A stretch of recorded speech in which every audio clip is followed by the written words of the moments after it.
நான் சாமி கும்பிடுறேன், விளக்கேத்துறேன் 2 வேளையும், ஊதுபத்தி ஏத்துறேன், தசாங்கம் ஏத்துறேன், பஜனைகள் பாடல்கள் பாடிக்கொண்டே இருக்கின்றன எங்க வீட்ல. ஆனாலும் ஏதோ ஒரு விஷயத்துல எனக்கு மனது நெருடலாக இருக்கிறது. என்ன நெருடல்? ஏதோ ஒரு வேலை ஆகல. ஒரு லோனுக்காக அலையிறோம் அலைஞ்சுட்டே இருக்கோம். எல்லாம் சாங்ஷன் ஆயிடுச்சு. ஓகே சொல்லிட்டாங்க, எல்லாம் பண்ணாங்க. பேப்பர் வர மாட்டேங்குது. பலாயிரம் தடவை அலைந்து விட்டோம். ஏதாவது ஒரு குறி சொல்லிக்கிட்டே இருக்காங்களா? ஏன் அது செய்யறாங்கன்னு கொஞ்ச நேரம் யோசிச்சு பார்த்தீங்களா? தப்பு உங்ககிட்ட இருக்கு. என்ன தப்பு? நேர போய் பாருங்க.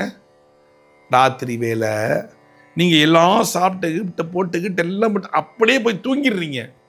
உங்க கிச்சன்ல ஒரு நாற்றம் அடிக்கிறது உங்களுக்கு தெரியுமா? ஏன் பாத்திரங்கள் நேற்று சாப்பிட்ட பாத்திரங்கள், அதாவது இன்னைக்கு சாப்பிட்டுட்டு நைட் அப்படியே போட்டுருங்க. அந்த மாதிரி செஞ்சா எங்க லட்சுமி கடாட்சம் வரும்? எங்க உங்க லோன் சாங்ஷன் ஆகும்? எதுவுமே ஆகாது. அலைந்து கொண்டே தான் இருக்கணும் நீங்க.